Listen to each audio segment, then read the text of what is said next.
pas pu rentrer, leur dire que vraiment je suis désolé, leur dire que la prochaine fois, nous prendrons encore plus grand et nous serons encore plus nombreux.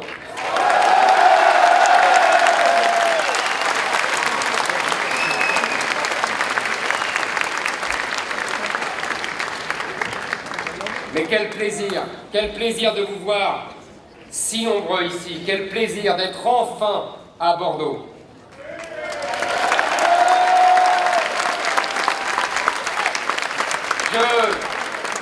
Je vous avoue que je ne me lasse pas de me balader le nez au vent dans les rues de votre cité. J'y admire l'élégance des façades, la beauté des perspectives, l'équilibre harmonieux des places. Bordeaux est à mes yeux une des plus belles villes de France et pourtant la lutte est de haut vol.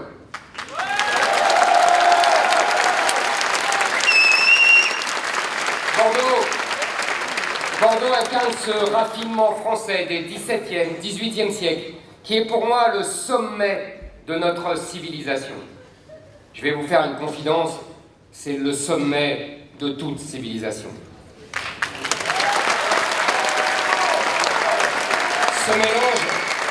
Ce mélange unique de charme artistique et de rigueur géométrique, de féminin et de masculin, de créativité foisonnante et d'autorité de l'État, de sud et de nord, de désordre tout italien et de rigueur toute germanique. Même la laideur, et Dieu sait si les bâtiments modernes édifiés sous les mandats de Jacques Chaban-Delmas ne sont pas beaux. Mais même la laideur est une sorte d'hommage du vice à la vertu, comme si on avait posé ces cubes de béton sans grâce pour mieux mettre en valeur le sublime des façades de pierre qui trônent juste à côté. Oui, Bordeaux est pour moi une sorte de décor de théâtre où j'ai l'impression que vont venir à moi à tout moment, à ma rencontre, un Jean Racine, un Molière, un Voltaire ou son amie Madame du Châtelet, pour une conversation raffinée sans être ennuyeuse sur la vie et la mort, l'homme et le destin des nations.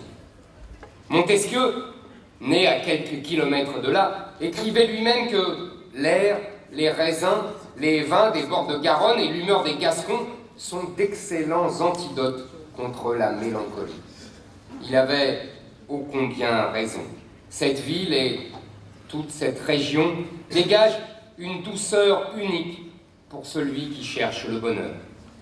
Mais attention, la douceur n'est qu'apparente. L'Aquitaine est rebelle. Ici, on est farouchement indépendant depuis des siècles. C'est que la région n'est pas arrivée sans peine dans le royaume de France. Le moins que l'on puisse dire est qu'elle a su se faire désirer.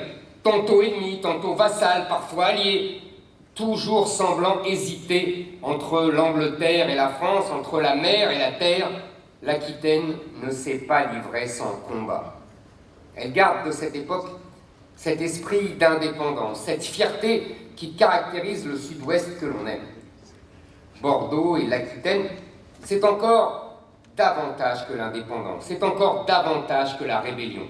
C'est l'appel du grand large, c'est l'esprit du commerce et du grand commerce, du commerce international, qui ajoute une touche de complexité supplémentaire à la culture de ce peuple de paysans que fut longtemps le peuple français. C'est l'esprit aussi des contre-pouvoirs, si utile lorsque le pouvoir est trop fort. C'est l'individu contre l'État, c'est la tolérance de Montaigne contre le fanatisme des guerres de religion, c'est l'équilibre des pouvoirs de Montesquieu contre la monarchie absolue, c'est la modération libérale des Girondins contre la fureur tyrannique et pré-totalitaire des Jacobins.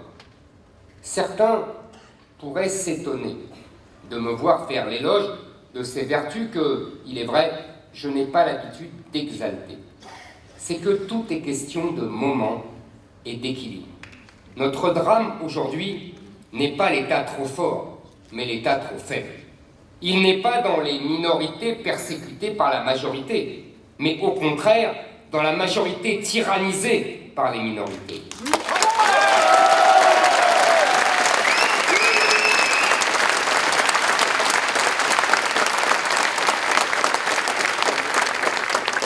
notre drame n'est pas dans l'excès de protectionnisme qui étoufferait nos entreprises, mais dans les dérèglements d'un libre-échange devenu fou qui ravage nos industries et détruit nos emplois. Nous ne souffrons pas d'un manque d'indépendance de la justice, mais au contraire, de juges qui, bien souvent, imposent leur vision du monde aux législateurs et ne se contentent plus d'être la bouche de la loi, mais ont la prétention de dire le droit au nom de leur idéologie.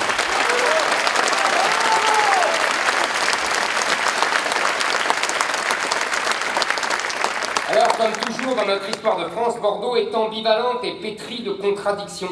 Bordeaux, c'est à la fois le patriotisme élégant d'un Chaban-Delmas, la technocratie rigoureuse d'un Juppé et les charges ridicules des Verts contre les sapins de Noël.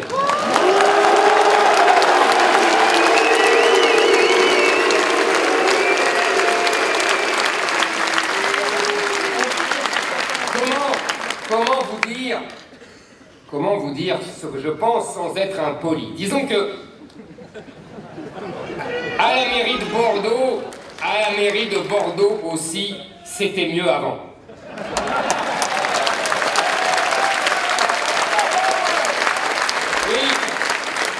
Oui, l'Aquitaine ambivalente, l'Aquitaine pleine de contradictions, l'Aquitaine à la fois française et anglaise.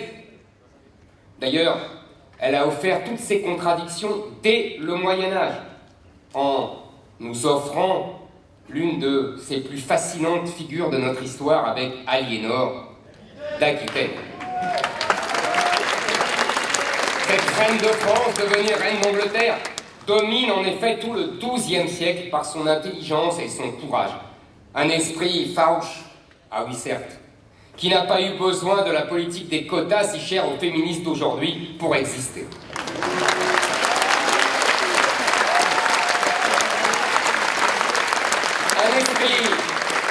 Un esprit fort, tenace et persévérant qui n'a jamais quitté les habitants de Guyenne et de Gascogne depuis des siècles. Vous voulez un conseil? Conservez et préservez ce caractère si particulier, nous allons en avoir besoin. Ouais.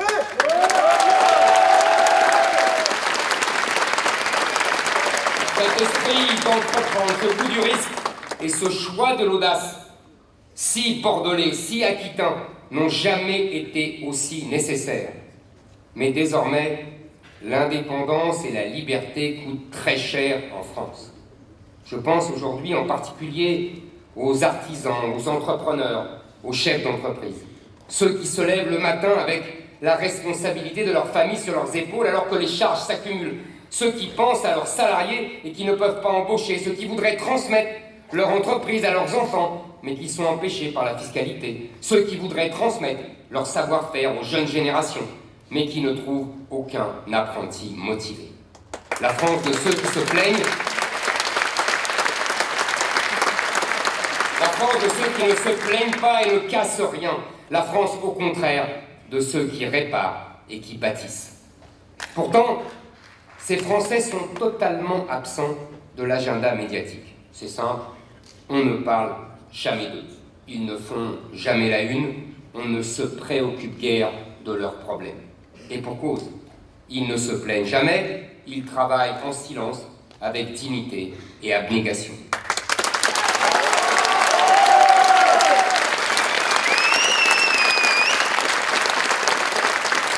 De PME, de TPE, de TI, ces boulangers, ces bouchers, ces artisans, ces agriculteurs, tous ceux qui se lèvent tôt, se couchent tard et ne comptent pas leurs heures, sans eux, l'économie française serait à l'agonie. L'essentiel de la croissance, de la création d'emplois, de l'innovation est porté par ces petites et moyennes entreprises qui se démènent en silence pour faire vivre leur activité. Oui, ils se démènent, car ils ne souffrent pas seulement de la concurrence, ils doivent aussi affronter une bureaucratie administrative et fiscale qui semble avoir parfois pour mission de couler à tout prix ceux qui travaillent dans ce pays.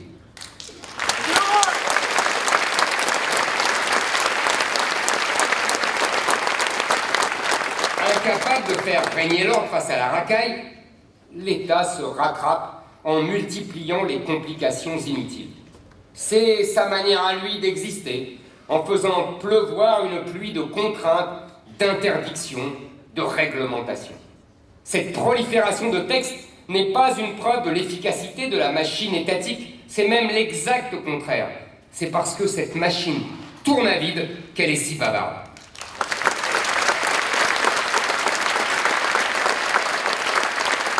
On a oublié depuis longtemps l'injonction de votre compatriote, de votre pays, Montesquieu, il ne faut toucher à la loi que d'une main tremblante. La furie réglementaire de l'administration n'est que l'autre face de son impuissance. L'État croit se renforcer en multipliant les règles. En réalité, il s'alourdit et perd toute capacité d'action.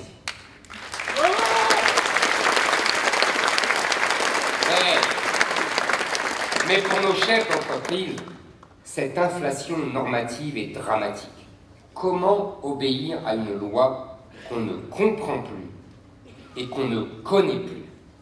La conséquence pratique et concrète de cette complicité, c'est le pouvoir de l'arbitraire.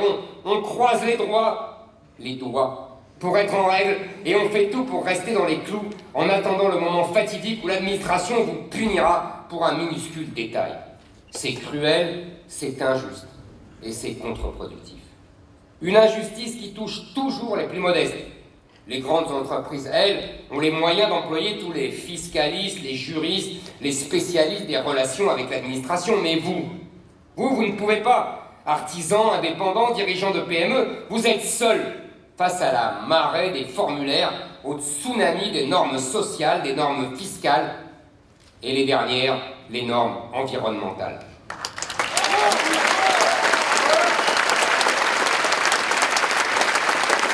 Je le répète, la première chose à faire pour aider nos entreprises et tous ceux qui y travaillent, c'est de purger ce marécage de normes.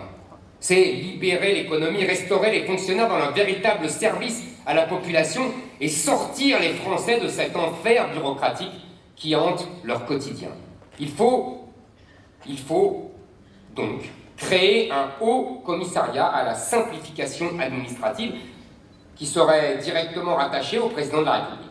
Son travail serait de revenir à un cadre clair, débarrassé des lourdeurs qui pèsent sur les ménages, sur l'entreprise et qui pèsent sur l'État lui-même. La simplification des règles est une première étape indispensable, incontournable pour redonner de l'oxygène à nos entreprises. Elles doivent se concentrer sur leur métier, sur leur profit, leur rentabilité, sur la qualité de leurs produits. Seconde étape, aussi essentielle que la première, il faut baisser la fiscalité des entreprises.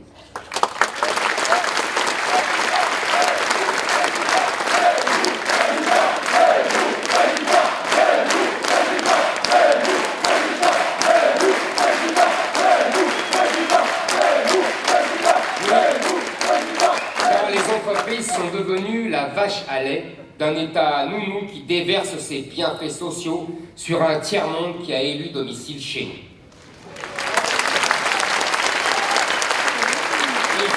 Il faut arrêter cette gabegie qui empoisonne le pays et se souvenir qu'à travers les entreprises, c'est toujours sur des Français qu'elles pèsent en dernier ressort, sur les salariés dont la paye est réduite, amputée, et sur des consommateurs qui voient les prix s'élever. La fiscalité des entreprises est d'autant plus injuste qu'elle pèse surtout sur les plus petits. En 2019, les PME payaient en moyenne 24% d'impôts sur leurs bénéfices, alors que les grandes entreprises, elles, n'en payaient que 18%. Il faut donc prendre des mesures radicales pour redonner de la liberté à ceux qui font tourner l'économie de ce pays. Il faut relever le plafond du taux réduit de l'impôt sur les sociétés pour redonner des marges de manœuvre aux PME et TPE. Il faut continuer à baisser les impôts de production, cette fiscalité la plus bête du monde que la France s'inflige toute seule et pénalise nos entreprises sans relation avec leurs bénéfices. Alléger la fiscalité aujourd'hui pour embaucher demain et conquérir de nouvelles parts de marché après-demain. Il faut retrouver une compétitivité au niveau de nos voisins européens qui permettent à nos entreprises de repartir à l'abordage du monde.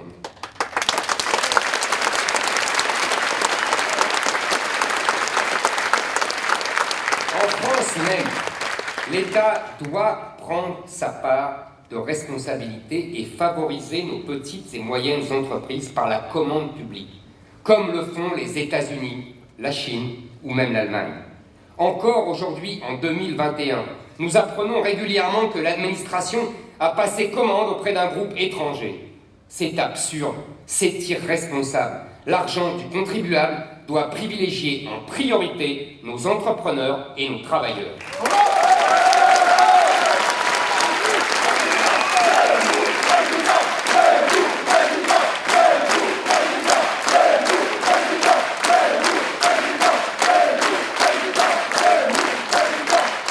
L'État doit aussi encourager, et quand je dis encourager, je veux dire contraindre, nos grands groupes à changer leurs habitudes, à passer commande auprès de nos PME, de nos entreprises, comme le font les entreprises allemandes. Tout ceci dans un but, permettre à nos entreprises d'investir, de se développer et surtout de se transmettre. Car en Italie ou en Allemagne, l'industrie est portée par une multitude d'entreprises familiales gérées de génération en génération, préservant ainsi le savoir-faire et les emplois enracinés dans leur territoire. En France, c'est quasiment impossible. La lourdeur des droits de transmission et la complexité du fameux pacte Dutreil, inventé pour réduire ces droits, contraint souvent les héritiers à se séparer de l'affaire familiale quand celle-ci n'est pas purement et simplement cédée à un groupe étranger. Après des décennies de sacrifices, de travail, de taxes, d'investissements et parfois d'innovation, nos entreprises se voient contraintes de se vendre au plus offrant. Pour préserver notre tissu économique et notamment industriel, il faut donc exonérer de droits de donation la transmission d'une entreprise familiale.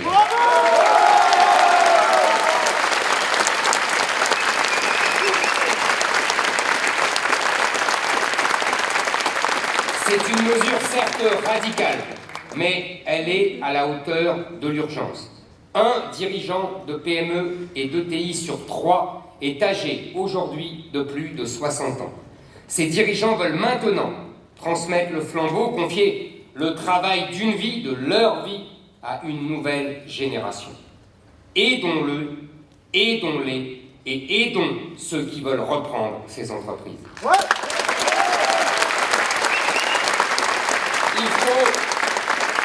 Il faut aider à prospérer pour aider à transmettre. C'est là le cœur de notre politique. C'est ce que nos adversaires n'ont jamais compris.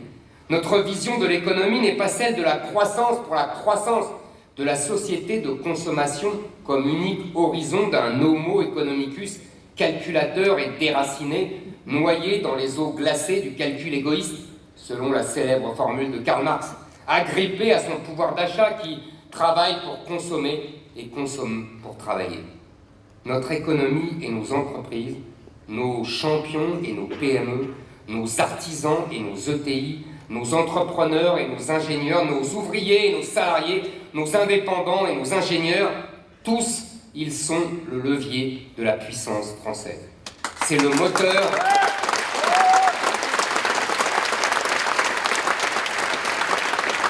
Oui, tous, ils sont le moteur de la prospérité française. Ils sont le moyen de protéger les Français et de sauvegarder notre mode de vie et notre civilisation. Bravo!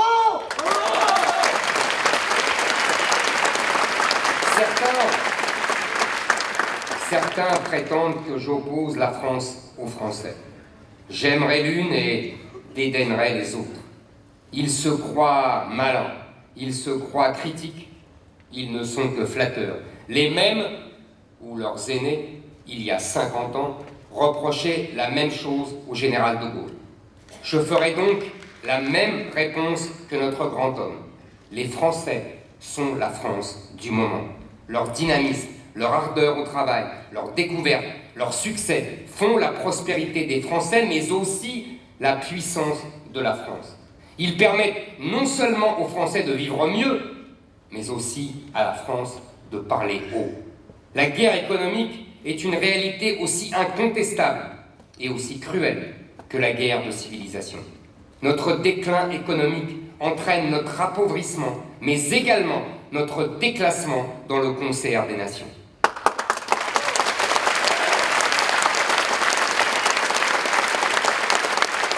En quelques décennies, nous sommes passés de la première division des grandes nations à la deuxième. En Europe, l'Allemagne nous méprise. Dans le monde, les nouveaux grands, chinois et asiatiques, nous toisent. La richesse nationale par habitant des Français était supérieure à celle des Allemands et des Américains en 1980. Elle est désormais inférieure de 15% à celle des Allemands et de plus de 30% des Américains. Même les anciens pays pauvres comme l'Espagne nous rattrapent. Je ne parle pas des Asiatiques qui, les uns après les autres, nous passent devant. Le travail est notre dignité, car nous ne travaillons pas uniquement pour nous. Nous travaillons parce que nos anciens ont transmis leur savoir-faire, leurs techniques et parfois leurs propres entreprises. Nous travaillons pour assurer à nos enfants et à nos petits-enfants un confort matériel, mais aussi une France puissante. Chacun à notre échelle.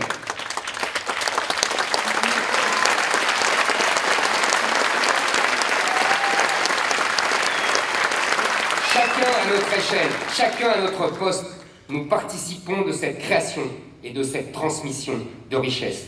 Nous travaillons grâce aux Français d'avant et nous travaillons au service des Français de demain.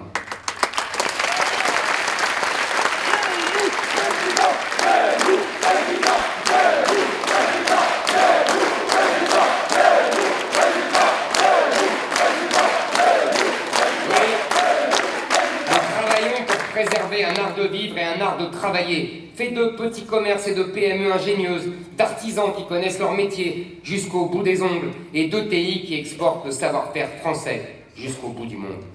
Le compositeur autrichien Gustav Mahler avait ces mots magnifiques. La tradition, c'est la transmission du feu et non l'adoration des cendres. Nous voulons transmettre à nos enfants un pays flamboyant, un pays vivant, un pays créateur, un pays innovant, car là est le génie français.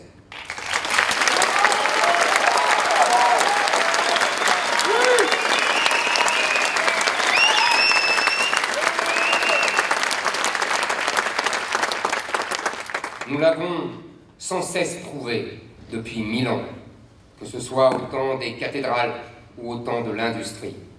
Au tournant de la guerre perdue contre la Prusse en 1870, le monde entier pensait la France ruinée et condamnée à jamais à rester une puissance moyenne qui regarde passer le train de l'histoire. Mais en quelques années, notre pays se relève, l'économie repart et l'ingéniosité française change le monde à jamais. Médecine, automobile, aviation, cinéma, architecture, la France est partout. Georges Méliès, Pierre et Marie Curie, Louis Pasteur, Gustave Eiffel, les Français inventent tout. C'est la grande leçon de l'histoire. Comme au football, la France n'est jamais aussi brillante que lorsqu'elle est outsider, quand elle est dos au mur, quand elle a tout à perdre. Nous avons tout à perdre parce que nous avons une civilisation à transmettre. Et une civilisation...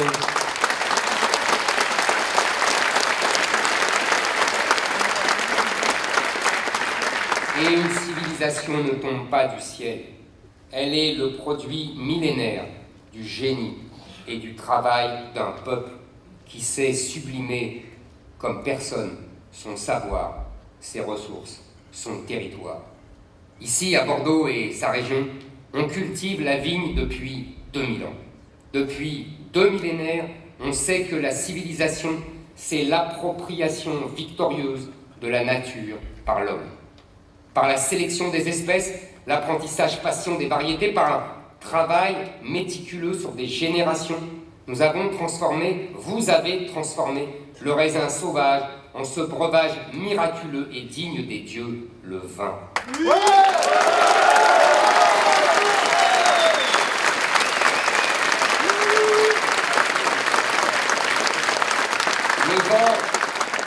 Le vin, fruit de la vigne et du travail des hommes, comme on dit à la messe. Ce et, tout est dans ce « et ». La nature sans l'homme est une jungle. L'homme sans la nature n'est rien. C'est l'alliance des deux qui crée le monde dans lequel nous pouvons vivre. C'est cela, la civilisation. Le trésor merveilleux accumulé par nos prédécesseurs et qu'ils nous lèguent. La civilisation, c'est la volonté de l'homme appliquée à la nature. C'est elle qui a façonné les paysages de France depuis des millénaires et qui a fait de notre pays le plus beau du monde.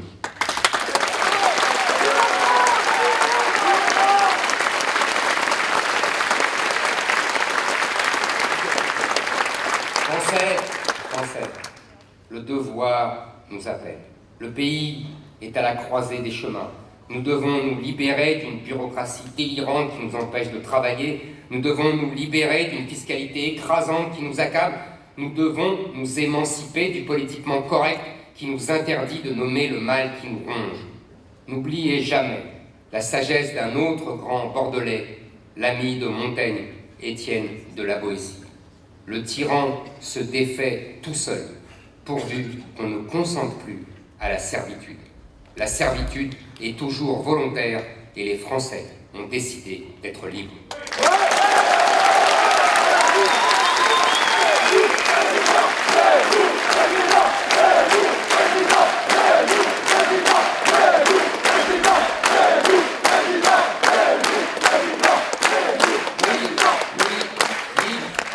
Libre de créer, libre de travailler, libre d'innover, libre d'inventer, libre de dénoncer les envahisseurs qui nous menacent, libre de combattre ceux qui nous agressent, nous violent et nous tuent, libre de se battre pour retrouver leur pays, libre de lutter contre ceux qui veulent nous faire disparaître.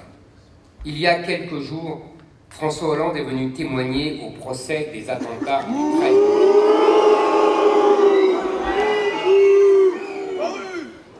Étrangement, nos médias n'ont pas retenu l'une de ces déclarations. J'ouvre les guillemets. Nous savions, dit-il, que dans les flux de réfugiés, il y avait des terroristes. Mais nous ne savions ni où, ni quand, ni comment ils allaient nous frapper.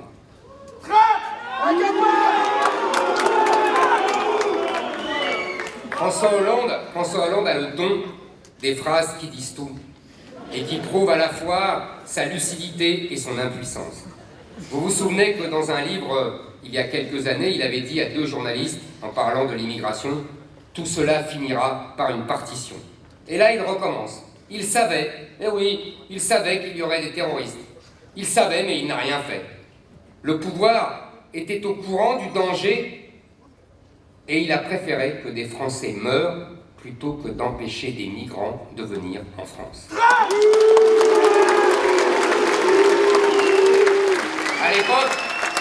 À l'époque, nous avions alerté sur ce risque. La presse de gauche nous avait ri au nez. J'aurais préféré avoir tort. Voilà 6 ans que les visages de centaines de victimes hantent nos vies. Nos ennemis pensaient avoir mis la France à genoux. Ils ont cru y arriver. Ils ont vu ces journalistes trouver des excuses aux assassins. Ils ont vu ces bobos allumer des bougies dans les rues.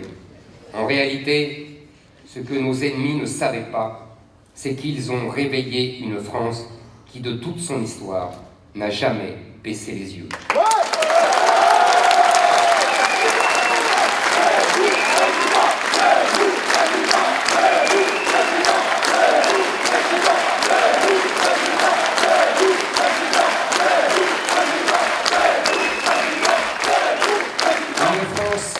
Aussi redoutable qu'implacable. La France des poilus de 14, dont nous avons célébré hier la glorieuse victoire et qui ont lutté pied à pied dans la boue, au milieu des obus et des mitrailleuses allemandes, avec une détermination farouche et tranquille, sans haine mais sans faiblesse, qui leur faisait simplement crier « On les aura ». Vive la France! Oui, nous sommes cette France. Le combat pour notre survie ne fait que commencer. Il sera long, il sera éprouvant, il sera douloureux. Mais nous gagnerons, car à la fin, la France gagne toujours.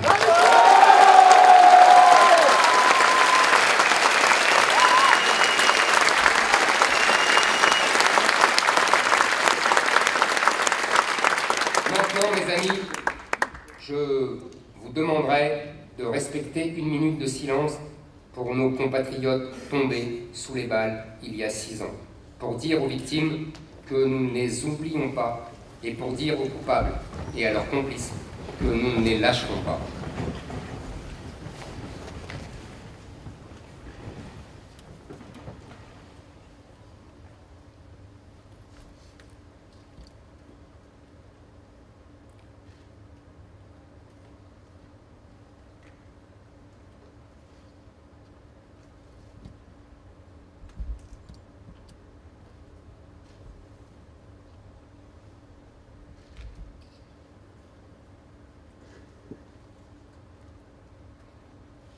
Merci à vous.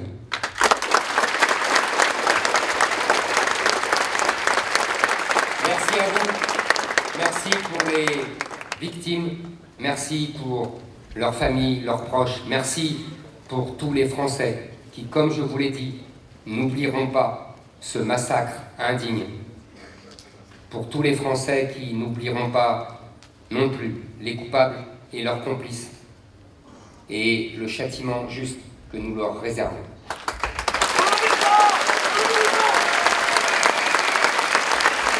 Car oui, la France n'a pas dit son dernier mot.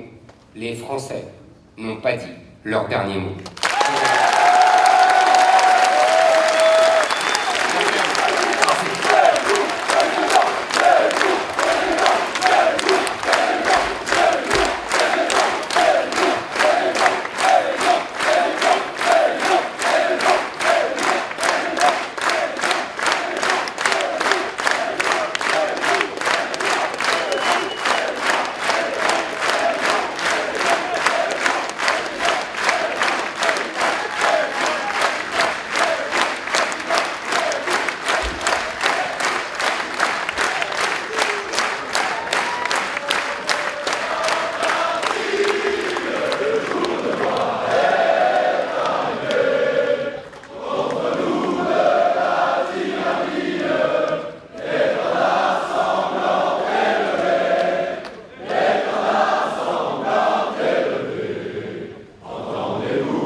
Séance de questions-réponses, comme d'habitude, Eric, vous êtes prêt à vous livrer aux questions des gens qui sont venus vous interroger.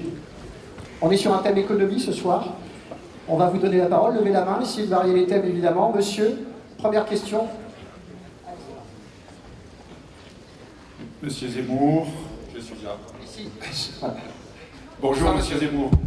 Tout d'abord, je voulais vous remercier pour ce que vous dites, pour ce combat que vous menez depuis 15 à 20 ans, je vous suis, et vous n'avez jamais varié, ce qui nous laisse quand même penser que vous êtes sincère dans vos prises de position et dans vos convictions. Et ça, c'est important. Oui. Par ailleurs, si je suis à fond derrière vous, je vais vous dire pourquoi. Parce que vous êtes le seul, personne d'autre sur ce créneau, vous dites que l'islam n'est pas compatible avec la France.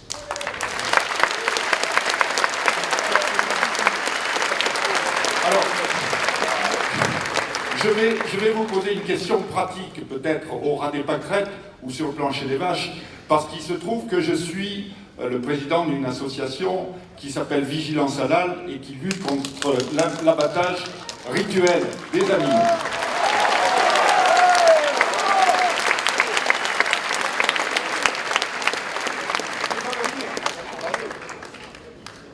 Donc, si vous êtes élu président, est-ce que vous prendrez la décision d'interdire l'abattage rituel en France? C'est une question assez difficile. J'avoue que c'est une question délicate, car ça concilie deux choses. Ça concilie d'abord la liberté religieuse et d'autre part la souffrance animale. Je pense qu'il faut effectivement essayer de trouver un compromis. Et il y a beaucoup de discussions autour des animaux qui seraient d'abord étourdis. Je pense qu'il faut nous diriger vers un compromis de ce type-là.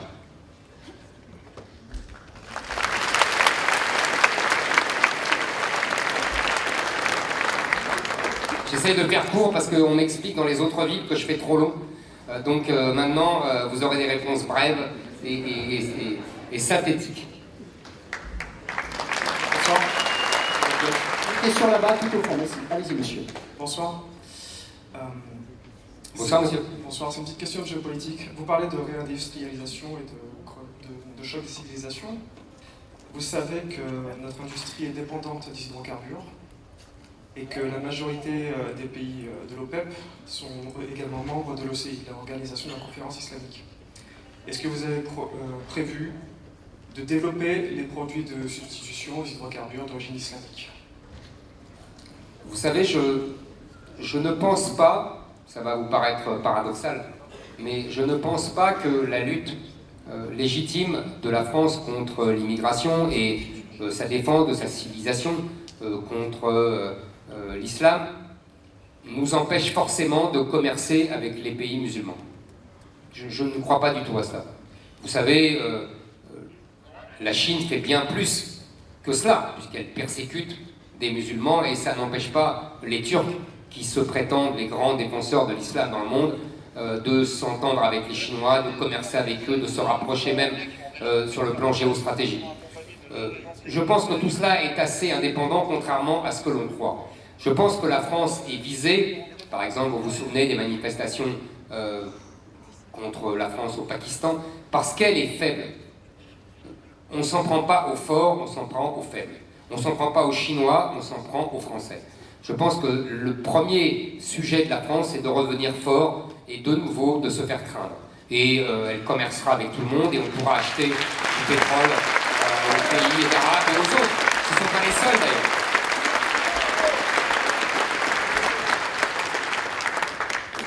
Merci. Une question ici de ce côté-là. Monsieur, sur votre droite, Eric. Bonsoir à tous. Bonsoir, monsieur Éric Zemmour, et merci. Merci de venir à la rencontre des Français comme vous le faites et de faire renaître et vivre cet espoir que nous avons tous en vous. Avant de poser ma question qui aura sur le thème de la défense personnelle, permettez-moi de me présenter succinctement. Voilà, je suis un patriote, je suis ex-militaire de carrière, une vingtaine d'années dans l'armée de terre, je suis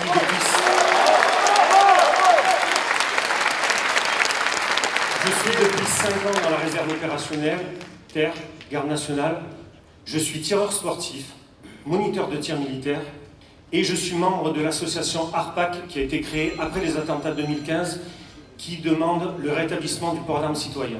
Alors rassurez-vous, messieurs, dames, nous ne souhaitons pas armer la population et mettre une arme dans les mains de chaque Français. Voilà. Mais nous souhaitons, pour les personnes qui le souhaitent, sous conditions administratives, capacité physique et mentale, une formation adaptée, des contrôles réguliers, nous souhaitons mettre et insérer dans la population des primo-intervenants qui puissent agir dans le cadre strict de la légitime défense dans le quotidien. Vous savez, monsieur Zemmour, que la situation sécuritaire est catastrophique. Mon camarade du 17e RGP, Emmanuel Cueil, est mort sous les coups de racailles il y a quelques jours. Donc, je finirai par dire que la vie est un bien précieux et c'est un droit fondamental pour moi de pouvoir la défendre. Donc je souhaite le rétablissement du port d'armes citoyennes sous condition. Quel est votre avis sur ce sujet-là ?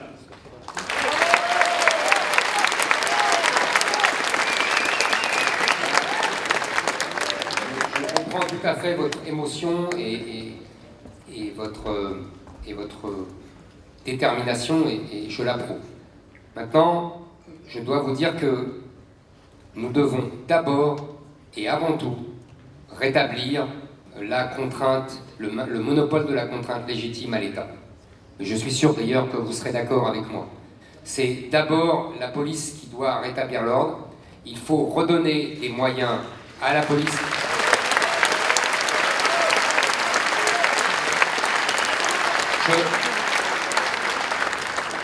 Je pense que, évidemment, nous devons d'abord commencer par cela, car avec l'aide de la police, avec la détermination, avec le fait que nous allons permettre à la police de se défendre, nous allons retourner le principe de la légitime défense en faveur de la police.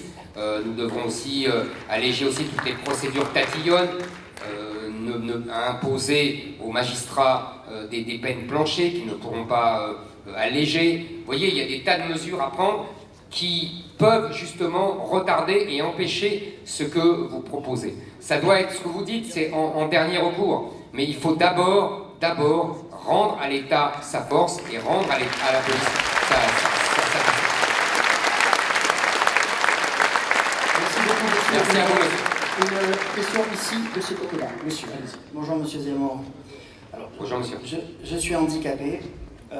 C'est vrai que nous sommes les oubliés généralement des élections et même des réunions interministérielles et tout ça. Et quand on en parle, c'est généralement des sujets très effacés. Je m'explique. Pour les présentations, j'ai fait 2 crises cardiaques il y a 3 ans. En 2 mois, j'ai survécu à ça. Depuis 3 ans, je me bats pour mon statut. J'ai réussi, après moult et moult combats, à toucher une allocation adulte handicapé qui m'a été retirée 3 mois plus tard, et ensuite remise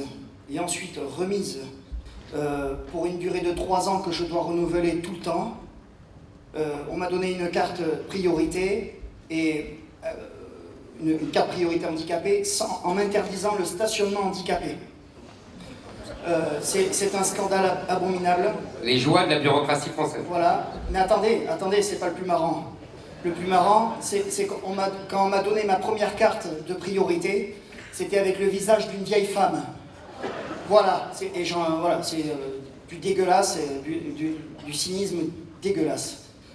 En plus de ça, je voudrais quand même parler avec les associations. Actuellement, la ministre s'est vantée devant M. Farrugia d'avoir, résolu une partie du chômage chez les handicapés. Ah, c'est très simple, la plupart des gens qui étaient à 80%, ils les ont baissés à 79% pour les obliger à travailler et bien sûr leur faire un chantage avec l'allocation adulte handicapé, ce qui est dégueulasse. Ah oui, c'est une honte. Actuellement... Allez-y, posez votre question, monsieur, parce que là, vous allez être plus long que moi, donc on va se faire gronder tous les deux. Voilà, excusez-moi, oui, vous avez raison. Quel serait votre avis, votre point de vue dessus, et quel serait, vous, par rapport à votre... Admettons, si vous choisissez d'être président... C'est pas moi qui choisirais, vous savez. Non, certes, Votre question, monsieur, merci. Qu'est-ce que vous feriez pour les handicapés ? Écoutez, je comprends très bien votre souffrance et vos préoccupations, et j'imagine que vous êtes le jouet de la bureaucratie française qui n'a jamais de limite pour inventer des nouveaux jeux pour gêner les gens et pour rendre leur vie impossible. Je ne vais pas me mettre à faire des promesses comme ça inconsidérées. Vous savez que c'est pas mon genre, et ni vous ni moi n'aimeriez ce jeu-là. En revanche, ce que je veux dire, c'est que je pense qu'il faut être à la fois, il faut définir des règles strictes pour tout ce qui est aide sociale, etc. Et les règles strictes sont simples. Nous réserverons, je propose de réserver tout ce qui a trait à la solidarité nationale, c'est-à-dire minimum vieillesse, allocation logement, et tout ce qui n'est pas purement contributif, uniquement aux Français. Je pense que ça nous permettra... Je pense que ça nous permettra d'abord d'être plus juste, parce que la solidarité nationale, comme son nom l'indique, doit rester nationale, et cela nous permettra en plus de réduire un peu ce monstre que nous avons inventé et qui est la protection sociale française et l'assistanat généralisé. Donc nous devons effectivement recentrer nos aides sociales sur les nôtres, c'est-à-dire que, comme on dit, charité bien ordonnée commence par soi-même. Merci beaucoup. Une question de cette à votre gauche. Ici, le monsieur, allez-y. Oui, monsieur Zemmour, merci de votre présence. Bonsoir, monsieur. Bonsoir, monsieur. Une question, justement, sur le monstre dont vous venez juste de parler. Et ma question est simple et j'espère directe, c'est comment allez-vous vous y prendre pour justement décider d'une mesure efficace et rapide pour baisser les charges sociales ou pour organiser, disons, la protection sociale d'une manière beaucoup plus juste et surtout moins lourde pour les entrepreneurs. J'ai commencé à vous répondre dans la précédente, pour la précédente question. C'est-à-dire que nous avons un problème qui paraît insoluble et qui est l'énormité de notre protection sociale. Nous avons, je crois, en 2019, 819 milliards de dépenses sociales. Nous sommes recordman du monde et nous n'avons absolument pas de concurrents à notre niveau. Nous devons donc réduire ce chancre de la protection sociale sans réduire la protection sociale des Français, sans réduire le modèle social des Français. C'est toute l'ambiguïté et c'est tout l'enjeu.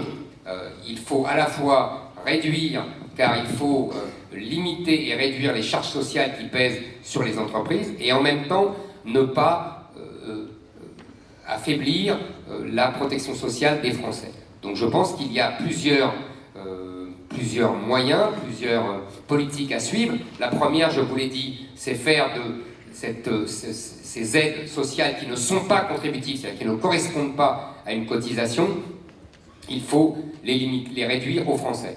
Il y a aussi une deuxième méthode qui est de mieux gérer la sécurité sociale et de lutter davantage contre les fraudes sociales. Vous savez, on hésite toujours... on hésite toujours sur le montant, certains disent 50 milliards, d'autres disent entre 15 et 45 milliards, peu importe. En tout cas, ça fait des grosses sommes que nous pourrions économiser. Et troisième chose, nous devons travailler plus collectivement.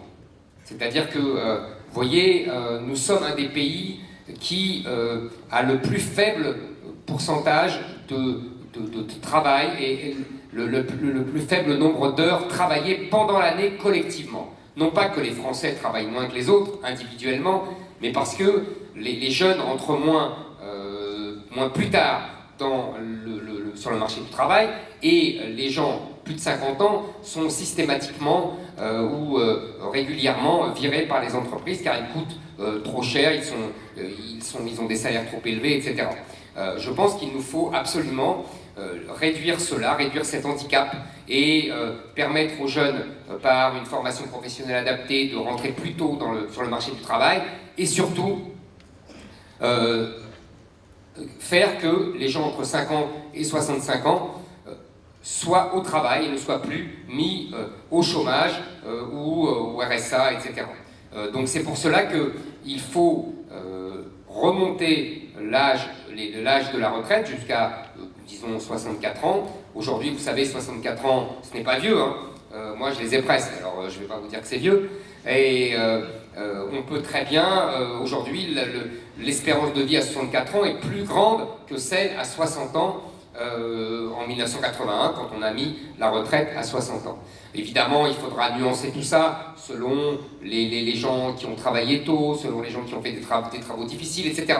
Mais je pense que tout cela peut nous permettre de faire beaucoup d'économies, de réduire les charges sociales, et nous pourrons ainsi faire non seulement permettre à nos entreprises d'être plus compétitives, mais aussi aux salariés d'avoir un salaire net plus élevé. Parce que le drame français, c'est que le salaire net est trop bas. Et que, en vérité, le salaire coûte très cher aux entreprises, et donc ça les empêche d'être compétitives, mais en même temps, ce que touche le salarié sur sa feuille de paye est toujours trop bas. Donc j'ai proposé, je ne sais pas si vous m'avez entendu, j'ai proposé que les économies que nous ferions en faisant que la solidarité nationale redevienne aux nationaux et ne soit plus donnée au monde entier, ce qui est évalué à peu près à 20 milliards d'euros, nous compensions ainsi par une baisse de la CSG, une baisse massive de la CSG pour les salaires modestes, les salaires de SMIC ou aux alentours. Et ça peut faire une grosse somme à l'arrivée. C'est-à-dire, en gros, pour quelqu'un qui a le SMIC, ça lui ferait un SMIC supplémentaire à la fin de l'année. C'est quand même 1250, 1300 euros, c'est énorme.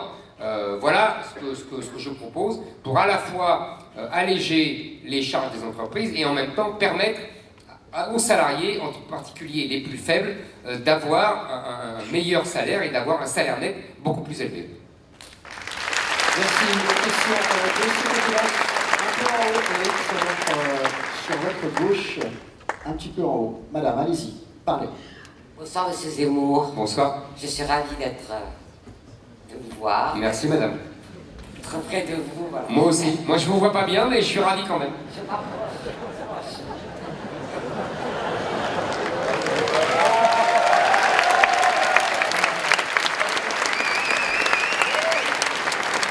Ah oui, je vous vois mieux là.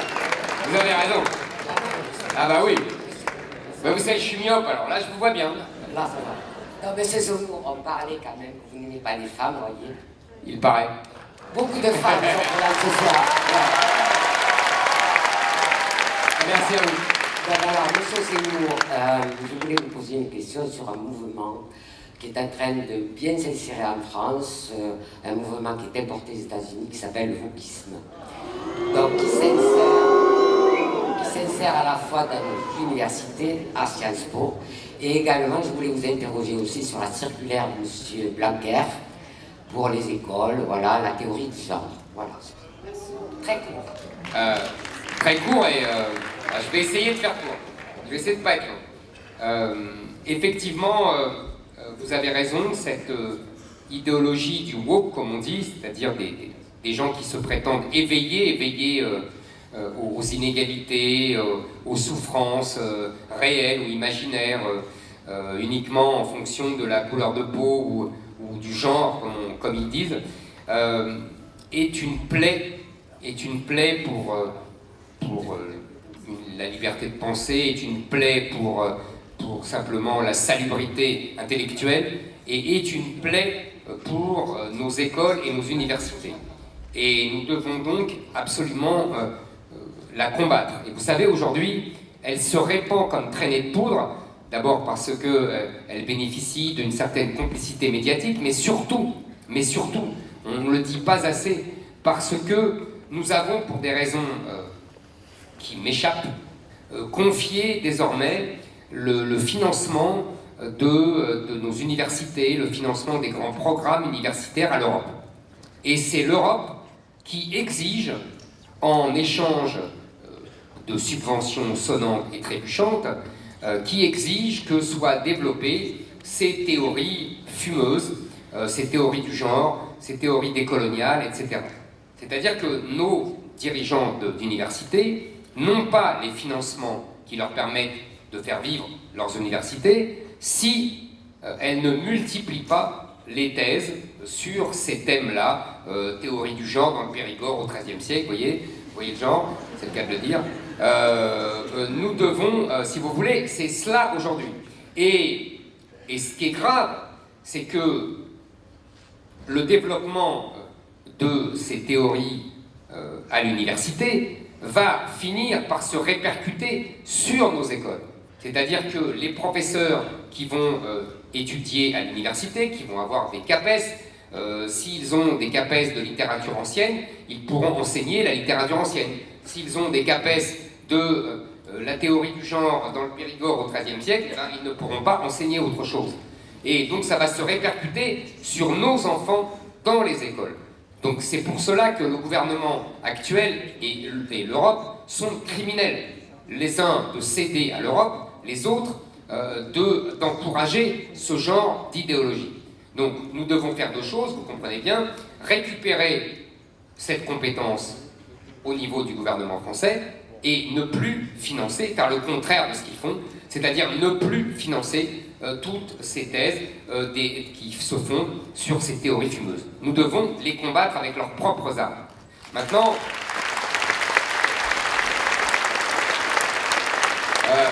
vous m'avez interrogé sur, évidemment, la circulaire Blanquer qui favorise, qui défend ce qu'ils appellent la transition transgenre. J'ai déjà dit ce que j'en pensais.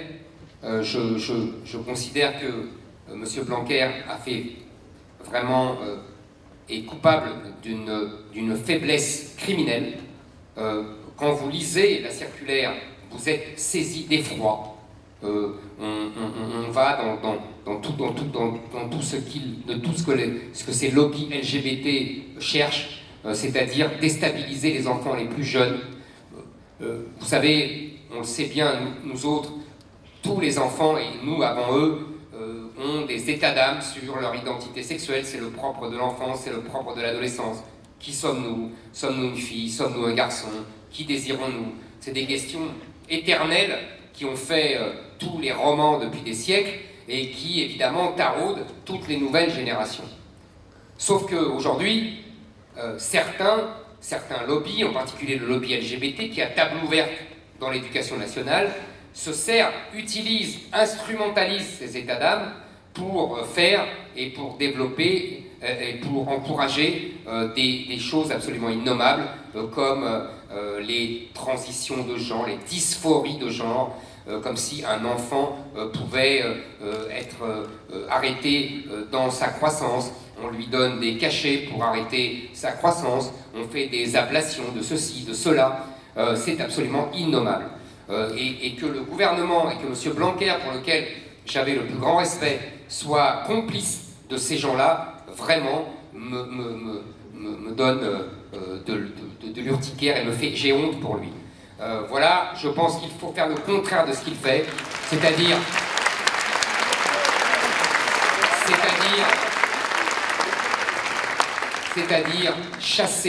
chasser les lobbies LGBT de l'école, c'est-à-dire expurger... Vous savez, je vous encourage à lire, et ce n'est pas parce que c'était mon ancien journal, le dossier réalisé ce week-end par le Figaro Magazine sur les livres scolaires. Vous y verrez à quel point la propagande de la théorie du genre, décoloniale, LGBT a fait son œuvre. Je pense qu'il faut absolument combattre cette idéologie, faire pression sur les éditeurs.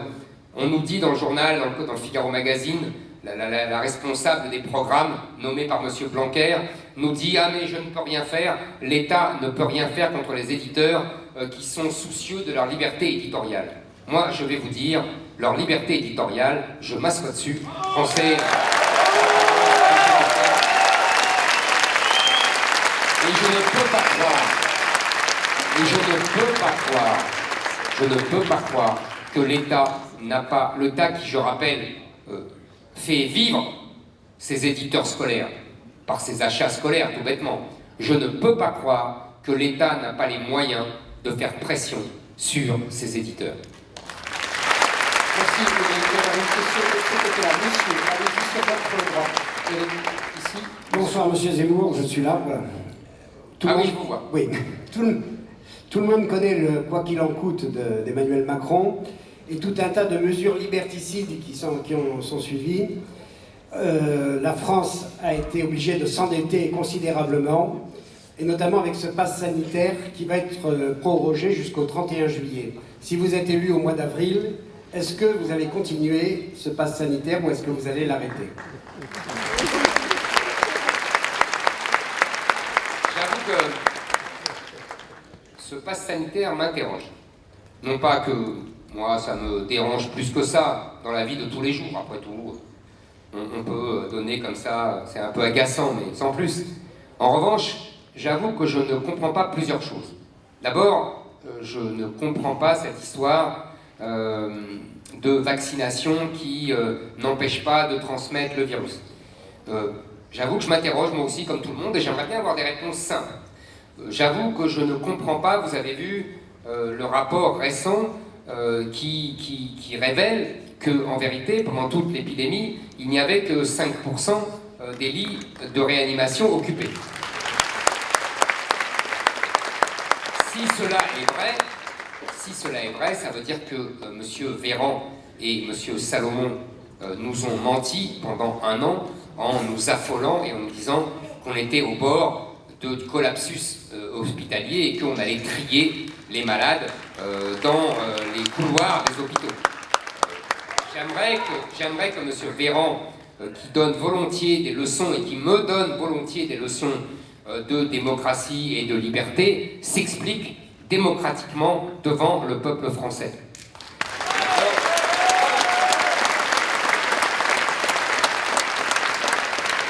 Maintenant, il y a une troisième interrogation. Est-ce que ce pass sanitaire sera exigé pour aller voter? Là aussi, je pense que, au minimum, M. Castex doit s'expliquer et garantir qu'il trouvera les moyens de permettre à tout le monde, je dis bien à tout le monde, de voter. Sinon, je pense que là, vous m'entendriez.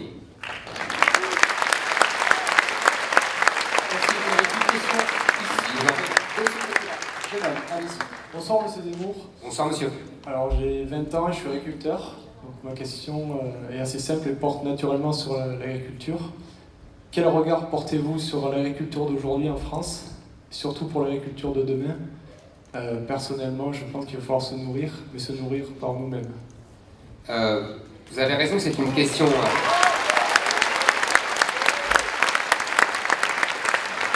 c'est une question absolument majeure et je dirais même que c'est un des grands paradoxes contemporains. C'est-à-dire que la France était réputée en Europe pour être le grenier de l'Europe. D'ailleurs, quand nous avons forgé le marché commun, comme on disait à l'époque, l'accord entre le général de Gaulle et le chancelier Adenauer, le chancelier allemand, était simple. Les Allemands pouvaient vendre leurs voitures en France et les Français pouvaient vendre leurs produits agricoles en Allemagne et dans l'Europe. Et pour cela, il y avait non seulement une absence de taxes douanières entre les 6 pays du marché commun, mais on l'oublie toujours, il y avait autour du marché commun ce qu'on appelait un tarif extérieur commun, qui était en fait des taxes douanières pour protéger la production européenne, et en l'occurrence la production agricole française. Les Européens, les Français ont abandonné tout ça. Et aux grandes dames des agriculteurs, ils ont transformé ceci en assistés qui attendent leur chèque, et encore leur pauvre, leur misérable chèque, puisqu'ils ne peuvent pas vivre de leur travail, puisqu'ils sont concurrencés par des pays qui ne respectent ni les normes, ni les règles les plus élémentaires de protection des animaux et de protection de la nature. Donc je pense que nous devons faire cesser cela. Et je vous le dis, car j'ai lu cela récemment, il se prépare encore un mauvais coup pour les agriculteurs. Le gouvernement français a demandé à la Commission de Bruxelles de suspendre, je dis bien suspendre et non pas arrêter, suspendre, vous avez compris, jusqu'en mai 2022, les accords de libre-échange que la Commission de Bruxelles a signés, a négociés avec deux pays qui vont vous parler, c'est-à-dire le Chili et la Nouvelle-Zélande. C'est-à-dire qu'en fait, vous avez bien compris, si le Chili signe un accord avec l'Europe de libre-échange, ça veut dire que nous allons être envahis de poulets chiliens. De même, pour les Néo-Zélandais, avec les moutons néo-zélandais, etc. Ça veut dire que des gens qui ne respectent absolument pas nos règles, absolument pas nos normes, je parlais tout à l'heure des normes, vont pouvoir envahir encore plus librement le territoire français. Et nous allons donc à une double catastrophe, une catastrophe personnelle des agriculteurs. Il y a aujourd'hui 2 agriculteurs qui se suicident par jour, c'est absolument colossal, c'est fou. Et une catastrophe alimentaire, parce que la France va devenir et devient de plus en plus importatrice de produits agricoles. Donc nous devons cesser tout cela, nous devons cesser cette folie du libre-échange mondialisé. Nous devons bloquer les accords de libre-échange qui sont négociés par la Commission de Bruxelles, car nous devons protéger nos agriculteurs. Et quelles que soient les humeurs de nos partenaires, qui eux, évidemment, je pense en particulier aux Allemands, qui sont prêts à tout sacrifier pour continuer à vendre leurs voitures dans le monde entier. Nous ne sommes pas la variable d'ajustement de Mercedes ou de Volkswagen.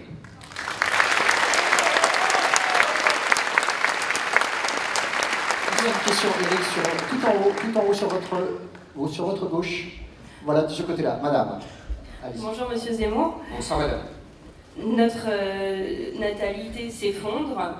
Jeune mère veuve de famille, j'expérimente la difficulté de faire une parenthèse professionnelle pour élever des enfants.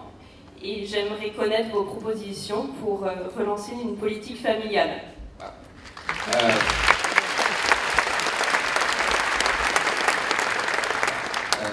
Oui, effectivement, nos chiffres sont de moins en moins bons, si j'ose dire, ou de plus en plus mauvais. Vous avez entendu parler évidemment du fameux 2,1 enfants par femme qui permet le renouvellement des générations, et nous serions à 1,8. Enfin, nous sommes à 1,8, pas tout le monde. Vous savez que...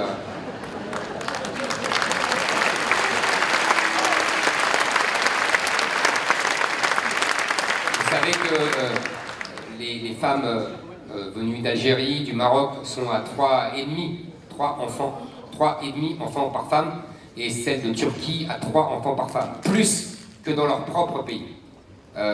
Donc nous devons absolument régler ce premier problème, faire que les aides à la natalité française aident la natalité française. Nous devons donc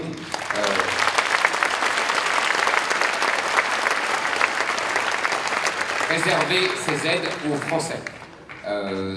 Deuxièmement, vous avez raison, je pense qu'il faut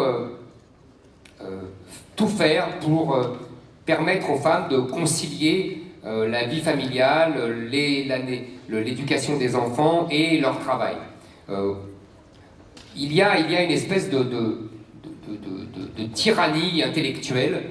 On ne doit pas, on ne peut pas dire que les femmes ont envie de concilier leur travail qu'elles aiment avec leurs enfants, qu'elles chérissent par-dessus tout et qu'elles veulent élever. Je n'ai jamais compris cette espèce de tabou, comme si dire que les femmes sont aussi des mères de famille était absolument réactionnaire, odieux, misogyne, et qu'on n'avait pas le droit d'aider celles-ci à essayer d'avoir tous les bonheurs, tout bêtement.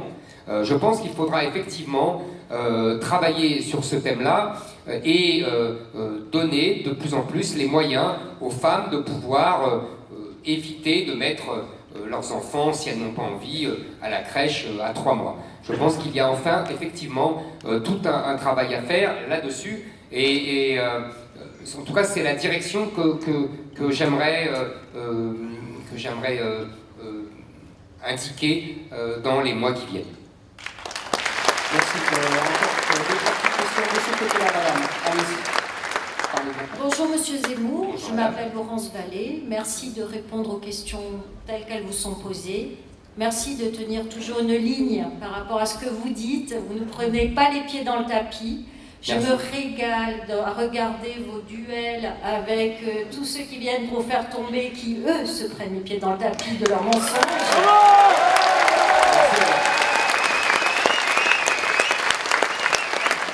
C'est un vrai régal. Je viens vous poser une question, je ne savais pas trop quoi au départ, mais là c'est sûr, je voudrais savoir comment vous vous positionnez par rapport au nouvel ordre mondial. Au diable. Ça, c'est une question. Alors, vous êtes venu gentiment à la question, mais alors là, vous m'avez pas loupé. Ça dépend ce que vous appelez le nouvel ordre mondial. Si vous voyez quelques personnes qui tirent les ficelles de tout le monde, je vous avoue que je n'y crois pas trop. Ça ne veut pas dire qu'il n'y a pas des lobbies, des ceci, des cela, mais voilà. Si vous voulez parler de ce qu'on appelle la mondialisation, la globalisation, ma position est assez simple, si j'ose dire. On ne peut pas échapper à la mondialisation. C'est-à-dire qu'on ne peut pas échapper à l'échange, aux échanges mondiaux, on a besoin d'importer, etc. Surtout qu'on s'est flagellé et on s'est affaibli en se désindustrialisant. Donc, d'ailleurs, nous avons toujours échangé avec le reste du monde, même quand nous étions plus protectionnistes qu'aujourd'hui. En revanche, et c'est toute la subtilité du terme anglais globalisation d'ailleurs, la globalisation, ce n'est pas cela. C'est la volonté d'élites mondialisées de créer un être unidimensionnel, un être stéréotypé. C'est la négation des réalités des peuples. C'est la négation des réalités des identités. Et ça, je pense qu'il faut lutter vigoureusement contre cela. Et vous savez bien, puisque apparemment vous me suivez depuis longtemps, que je serai le pourfendeur le plus déterminé à cette globalisation.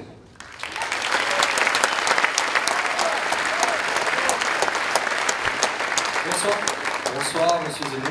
Bonsoir. Je suis ravi de vous avoir ce soir. J'ai une question par rapport au langage. À gauche, à votre gauche, ici.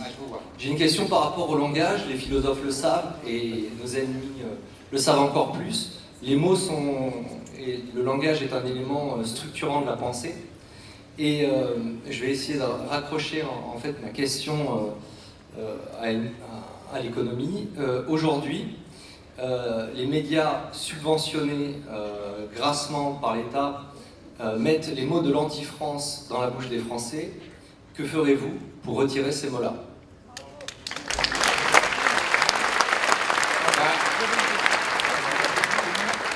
J'allais vous dire, mais peut-être allez-vous trouver cela un peu prétentieux, mais j'allais vous dire, je le fais déjà.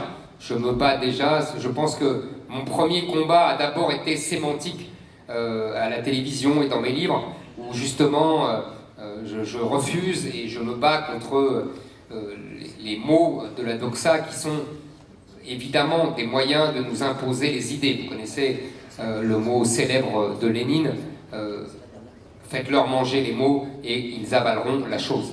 Donc évidemment, vous avez tout à fait raison, il ne faut pas manger leurs mots, il ne faut pas manger les mots de la doxa et nous n'avalerons pas leurs choses. Et je sais que beaucoup, même de mes amis, me disent tu devrais mettre de l'eau dans ton vin, tu devrais accepter certains mots, certaines expressions convenues, tu devrais moins cliver. C'est l'expression des médias quand ils parlent de moi et l'expression de mes adversaires politiques. Moi, je pense tout le contraire.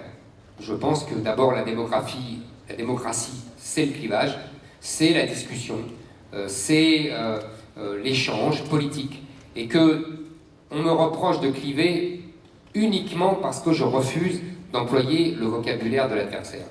En vérité, je ne clive pas plus que cela.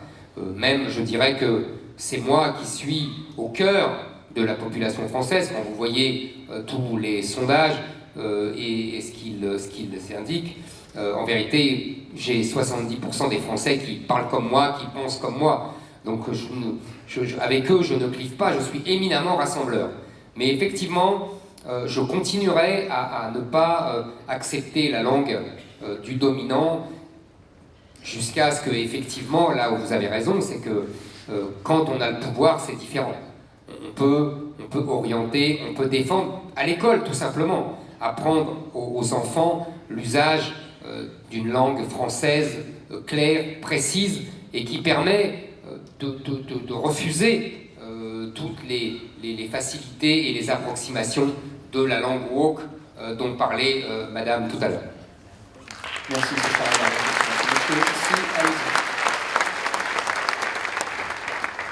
Bonsoir Monsieur Zemmour, Bonsoir. je m'appelle Yann Perrodo, je suis étudiant en master stratégie et enjeux globaux Europe-Russie à Sciences Po Bordeaux.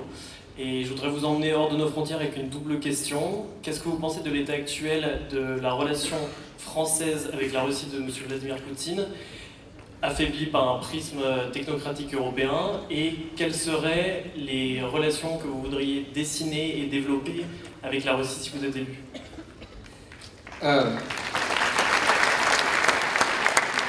Je vous avoue que j'ai une tendresse particulière pour la Russie.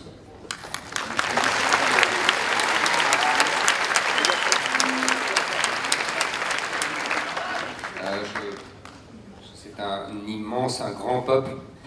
J'aime son histoire, j'aime sa littérature. J'ai toujours un plaisir fou à me plonger dans les livres de Dostoïevski, de Tolstoï, de Vassili Grossman et tant d'autres. J'ai toujours aimé sa littérature, et à travers sa littérature, on se plonge dans cet esprit russe qui nous est à la fois si étranger, parce que si fantasque, et en même temps si proche, parce que si fier et si farouche. Donc c'est vrai, j'ai une dilection particulière pour la Russie, et je ne comprends pas que les gouvernements français successifs depuis des années, depuis des décennies, cèdent aux injonctions de la Commission de Bruxelles, et au-delà, parce que ne soyons pas dupes, au-delà aux injonctions américaines qui font tout pour diviser les pays occidentaux, en particulier la France et l'Allemagne, de la Russie.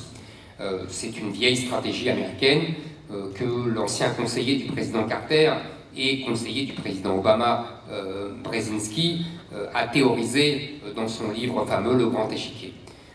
Donc nous devons briser cette injonction, nous devons ne pas respecter cette injonction. Je pense que dans les années récentes, là où la France fut vraiment à la hauteur de son rôle et digne de son héritage, c'est quand le président Chirac a refusé la guerre en Irak, et surtout a trouvé l'alliance de l'Allemagne et de la Russie pour faire un front commun face à cette guerre stupide et criminelle. Je pense que là, nous avions vraiment accompli, malheureusement, ça a été éphémère, nous avions accompli le grand rêve gaullien de l'Europe de l'Atlantique à l'Oural. Donc nous devons tout faire pour accomplir ce rêve. Pour cela, nous devons nous rapprocher des Russes. J'ai vu que Emmanuel Macron, d'ailleurs, au début de son mandat, avait eu cette même intuition évidente, mais malheureusement, comme toujours avec lui, les actes ne suivent pas les paroles. Nous devrions, par exemple, renoncer unilatéralement aux sanctions contre la Russie. Et nous devrions aussi, pour bien montrer aux Russes que nous sommes de nouveau les héritiers de la politique d'indépendance du général de Gaulle, nous devrions sortir de l'alliance intégrée et du comité militaire intégré de l'Alliance Atlantique. C'est-à-dire ne pas sortir de l'Alliance Atlantique, mais ne plus être dans les réunions du comité d'état-major. Voilà. Je pense que là, nous reprendrions notre rôle et nous nous rapprocherions utilement de la Russie que nous avons bêtement et de façon dangereuse laissé filer vers l'alliance avec la Chine.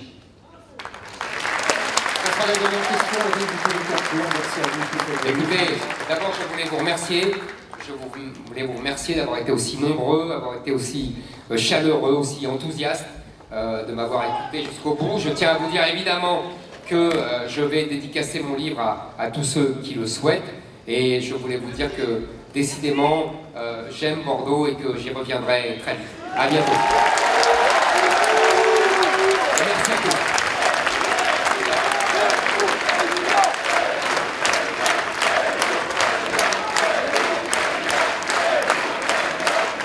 Merci à vous tous.